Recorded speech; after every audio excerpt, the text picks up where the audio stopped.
UP के CM Yogi Adityanath अपने संकल्प पत्र के मिशन को पूरा करने के लिए दिन रात एक किए हुए हैं। सोमवार को राजधानी लखनऊ में सीएम योगी आदित्यनाथ ने अपने कैबिनेट मंत्रियों और शिक्षा से जुड़े अधिकारियों के साथ करीब 8 घंटे तक मैराथन बैठक की। इस बैठक में शिक्षा विभाग के अधिकारियों ने सीएम के सामने प्रेजेंटेशन दी और सीएम ने मौजूदा शिक्षा व्यवस्था का जायजा लिया और इसके साथ ही निजी स्कूलों की फीस घटाने के निर्देश भी दिए।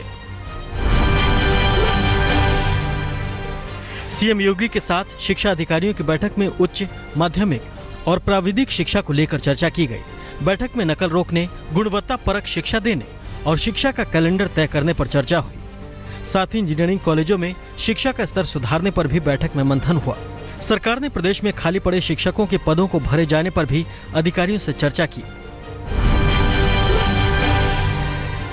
सीएम योगी ने बैठक में सभी मंत्रियों और अधिकारियों को 100 दिन में टारगेट पूरा करने का लक्ष्य दिया है। इसके तहत एक एक विभाग को लिया जाएगा और समयबद्ध तरीके से विभाग के सभी कामों को पूरा किया जाएगा। सरकार का मकसद अपने संकल्प पत्र को जन सामान्य तक पहुंचाना है। इसमें युवाओं को रोजगार और शिक्षा के स्तर में सुधार का लक्ष्य रखा गया है। उत्तर प्रदेश के हर शहर, हर गांव में महिलाएं शराब बंद कराने के लिए सड़कों पर उतर आई हैं। सुप्रीम कोर्ट के आदेश के बाद हाईवे पर दुकानें बंद कर शराब कारोबारी गांव में दुकान खोलने की जुगत लगा रहे हैं। विरोध के बावजूद जब मुजफ्फरनगर शराब की दुकान खुली तो महिलाओं ने पथराव कर दुकान पर ताला लगवा दिया। वहीं मऊ में महिलाओं और बच्चों समेत पूरा गांव सड़क पर उतर आया। मऊ में महिलाओं ने शराब के विरोध में आत्मदाह की धमकी तक दे डाली। बरेली में भी शराब के खिलाफ महिलाएं लाठी डंडे और झाड़ू लेकर सड़कों पर उतर आईं और शराब की भट्टी में खूब तोड़फोड़ की और पथराव भी किया। आंवला में भी शराब के खिलाफ महिलाएं सड़कों पर उतर आईं।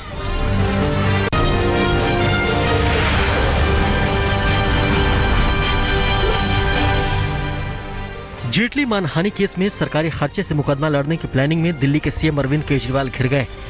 अरविंद केजरीवाल वित्त मंत्री अरुण जेटली की तरफ से दर्ज कराए गए आपराधिक मानहानि केस का कानूनी खर्चा सरकारी खजाने से चुकाना चाहते हैं। दिल्ली सरकार ने उपराज्यपाल अनिल बैजल को खत लिखकर 3 करोड़ 86 लाख रुपए का कानूनी खर्चे का भुगतान करने को कहा है। बीजेपी ने इसको लेकर कुछ दस्तावेज भी जारी किए हैं। फिलहाल एलजी ने केंद्र को फाइल भेज दी है।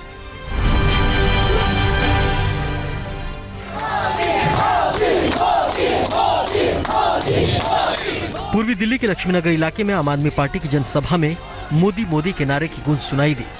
आपकी जनसभा में भारतीय जनता युवा मोर्चा के कार्यकर्ताओं ने मोदी मोदी के नारे लगाए।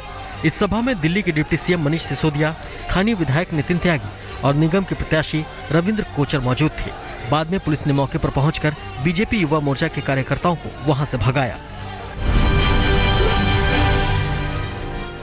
एमसीडी चुनाव में टिकट बंटवारे को लेकर दिल्ली के सांसदों ने अध्यक्ष मनोज तिवारी के खिलाफ बागी तेवर अपना लिए हैं। सांसदों ने मनोज तिवारी पर बंटवारे में मनमानी करने का आरोप लगाया है। टिकट बंटवारे को लेकर एक सांसद ने मनोज तिवारी को यहां तक कह दिया कि मेरी पसंद के उम्मीदवार को टिकट दो, अगर वो नहीं जीते तो मैं इस्तीफा दे दूंगा। ये बहस मनोज तिवारी, रमेश विधोड़ी, प्रवेश वर्मा और महेश गिरी के बीच हुई।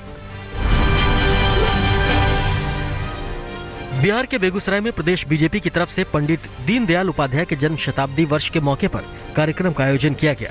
इस कार्यक्रम में 120 दिव्यांगों को ट्राई साइकिल बांटी गई। इस कार्यक्रम में पूर्व उप मुख्यमंत्री और बीजेपी नेता सुशील कुमार मोदी, विधान पार्षद रजनीश कुमार मौजूद थे।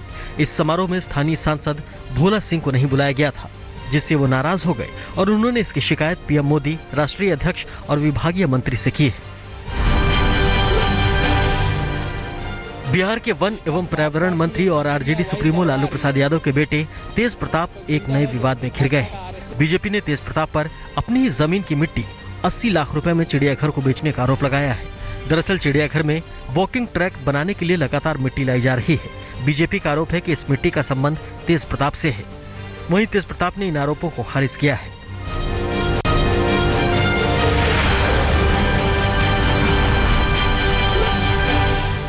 घाटी में 3 दिन के भीतर 3 आतंकी हमलों को अंजाम दिया गया है। सोमवार को जम्मू से श्रीनगर जा रही सीआरपीएफ की टीम पर आतंकियों ने घात लगाकर हमला किया। इसमें 1 जवान शहीद हो गया, जबकि 6 घायल हो गए। जम्मू से सीआरपीएफ के जवानों का काफिला श्रीनगर आ रहा था। लालचौक से 12 किलोमीटर दूर हाईवे पर पहले से घात लगाकर बैठे आतंकियों ने सुरक्षा बलों की बस पर अंधाधुंध फायरिंग शुरू कर दी। हमले की जिम्मेदारी लश्कर ने ली है। अंग्रेजी अखबार मेल टुडे ने सेक्स वीडियो के जरिए भारतीय सेना से जुड़े अधिकारियों के कंप्यूटर हैक करने की साजिश का पर्दाफाश किया है। हैकर्स के निशाने पर साउथ ब्लॉक मुख्यालय में तैनात लेफ्टिनेंट जनरल रैंक के 4 अधिकारी थे। हालांकि अब तक इसकी पहचान नहीं हो पाई है कि ये हैकर्स किस देश से जुड़े थे। अजमेर में सूफी संत ख्वाजा मोइनुद्दीन हसन चिश्ती की दरगाह के दीवार जैनुल आबिदीन ने न सिर्फ बीफ खाने से परहेज की बात कही है, बल्कि उन्होंने भारत सरकार से मांग की है कि गो हत्या पर प्रतिबंध लगाकर गाय को राष्ट्रीय पशु घोषित किया जाए। दरगाह दीवान ने बयान जारी करने के साथ ही आम मुसलमानों से भी गाय के मांस से परहेज करने की अपील की है। हिंदुस्तान के तमाम मुसलमानों से मेरी अपील है कि वो बराए मेहरबानी दूसरे मजहब की आस्था का ख्याल रखते हुए ये बीफ खाना छोड़ दें और हुकूमत वक्त से, चाहे वो स्टेट की हो चाहे वो सेंटर की हो, उससे मेरी मुद्दबाना अर्ज है कि आप इसके ऊपर परमानेंटली बैन लगाएं कि बीफ कहीं पे भी इस्तेमाल नहीं होगा। मध्य प्रदेश के ग्वालियर की जीवाजी यूनिवर्सिटी में छात्रों और शिक्षकों के बीच टकराव बढ़ता ही जा रहा है। 3 दिन पहले प्रोफेसर और छात्रों के बीच हुई हाथापाई के बीच पहले यूनिवर्सिटी प्रशासन ने छात्रों के ऊपर एफआईआर दर्ज करा दी। बाद में छात्रों ने भी प्रोफेसरों के ऊपर कई धाराओं में मामला दर्ज कराया है। वहीं पुलिस ने 200 से ज्यादा छात्रों को शांति भंग करने के मामले में गिरफ्तार किया है। इसके बाद यूनिवर्सिटी के छात्र भी 2 गुटों में बंट गए हैं और पूरे कैंपस में तनाव का माहौल है।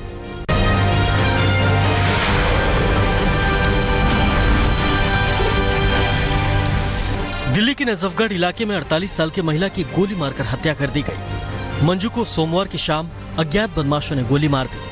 मृतक महिला के परिवार का आरोप है कि हत्या करवाने वाला कोई और नहीं बल्कि उनका दामाद प्रदीप सोलंकी है, जो मई 2016 से तिहाड़ जेल में बंद है। बताया जाता है कि उसका अपनी पत्नी से विवाद चल रहा है, जिसके चक्कर में वो पत्नी पर भी साल 2016 में हमला करा चुका है, लेकिन इस हमले में पत्नी की जान बच गई थी।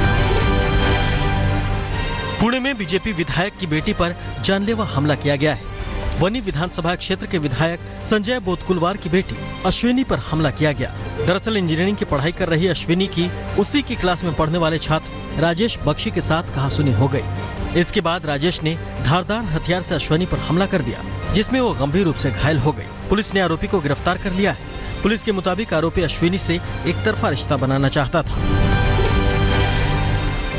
दिल्ली के रोहिणी इलाके में कुछ बदमाशों ने एक युवक पर जानलेवा हमला किया। बदमाशों ने बेसबॉल बैट और चाकुओं से 19 साल के धीरज पर जमकर वार किए। इस हमले में धीरज गंभीर रूप से घायल हो गया और उसे अस्पताल में भर्ती कराया गया है। परिवार के मुताबिक कुछ दिन पहले धीरज का एक लड़के से झगड़ा हुआ था, जिसे लेकर कुछ लड़कों ने उसकी पिटाई की, लेकिन बात यहीं खत्म नहीं हुई। उन लड़कों ने एक बार फिर धीरज पर हमला किया। हमले के बाद उन्होंने फेसबुक पर पोस्ट भी डाला कि अब बदला पूरा हुआ। फिलहाल पुलिस ने मामला दर्ज कर हमलावरों की तलाश शुरू कर दी है। उत्तर प्रदेश सरकार के राज्य मंत्री और गाजियाबाद से विधायक अतुल गर्ग के प्रतिनिधि के भतीजे पर शोरूम मालिक को धमकी देने का मामला सामने आया है। स्थानीय विधायक के प्रतिनिधि के भतीजे मनीष मित्तल पर यह आरोप लगा है। इस संबंध में पुलिस को तहरीर दी गई है। बताया जाता है कि कारोबारी से 60 लाख रुपए की मांग की गई है। बिहार में शराबबंदी के बावजूद हर दिन शराब पकड़ी जा रही है। पटना पुलिस ने शराब तस्करी के एक ऐसे गिरोह के 6 सदस्यों को गिरफ्तार किया है, जिसमें सभी 11वीं और 12वीं क्लास के छात्र हैं। इनके पास से 164 बोतल विदेशी शराब जब्त की गई है।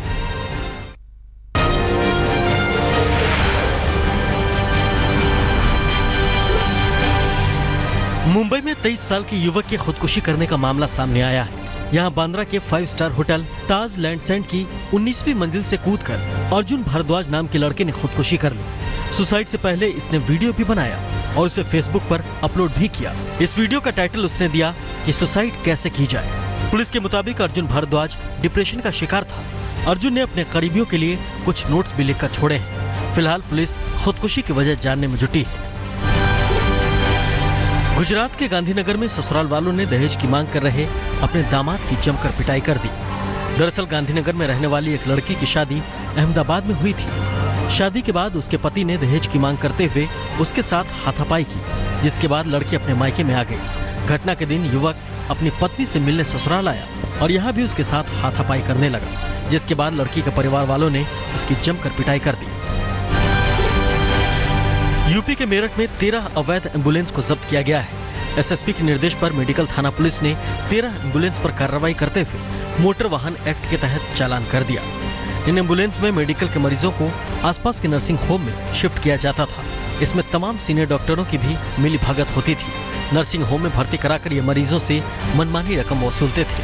पूर्व भारतीय ऑलराउंडर रवि शास्त्री का मानना है कि चैंपियंस ट्रॉफी को खत्म कर देना चाहिए। रवि शास्त्री के मुताबिक आईसीसी कई टूर्नामेंट आयोजित कर रही है, इसलिए चैंपियंस ट्रॉफी के आयोजन की कोई जरूरत नहीं है। शास्त्री ने यह भी कहा है कि 5 साल बाद 50 ओवरों की बहुत कम क्रिकेट होगी।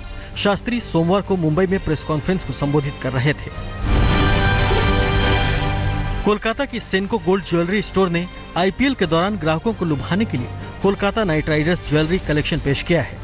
सेनको गोल्ड आईपीएल में कोलकाता नाइट राइडर का ऑफिशियल ज्वेलरी पार्टनर है। ज्वेलरी लॉन्च के मौके पर कंपनी के अधिकारियों ने कहा कि ये ज्वेलरी देश भर में सेनको गोल्ड के सभी स्टोर्स पर उपलब्ध होंगी। काफी वक्त से टीम से बाहर चल रहे सलामी बल्लेबाज शिखर धवन आईपीएल में शानदार प्रदर्शन कर टीम में वापसी करना चाहते हैं। शिखर धवन ने कहा कि वो आईपीएल समेत भारतीय प्रतियोगिताओं में अच्छा प्रदर्शन करना चाहते हैं, ताकि भारतीय टीम में चयन के लिए उनके नाम पर फिर से विचार किया जा सके। WWE के फाइटर अंडरटेकर ने खेल से संन्यास ले लिया है। अब वो कभी रिंग में नजर नहीं आएंगे। अंडरटेकर ने रेसलमेनिया में रोमन रेंस के हाथों हार के बाद संन्यास लिया। WWE के डेडमैन कहे जाने वाले अंडरटेकर रेसलमेनिया में दूसरी बार हारे हैं। समय से पहले आई भीषण गर्मी से आज कुछ राहत मिलने की उम्मीद है। मौसम विभाग ने जम्मू कश्मीर और हिमाचल प्रदेश के कई इलाकों में भारी बारिश का अलर्ट जारी किया है। मौसम विभाग के अनुसार 4 से 6 अप्रैल के बीच जम्मू कश्मीर और हिमाचल प्रदेश में बारिश होगी। मौसम विभाग का कहना है कि उत्तर पश्चिम हिमालय में वेस्टर्न डिस्टर्बेंस की दस्तक की वजह से बारिश होगी। दिल्ली एनसीआर में आज शाम से मौसम का मिजाज बदलने की संभावना है।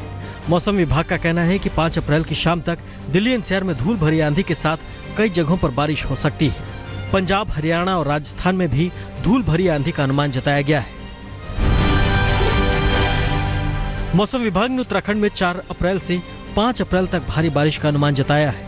उत्तराखंड के उत्तरकाशी, चमोली, रुद्रप्रयाग, पिथौरागढ़, बागेश्वर में भारी बारिश का अलर्ट जारी किया गया है।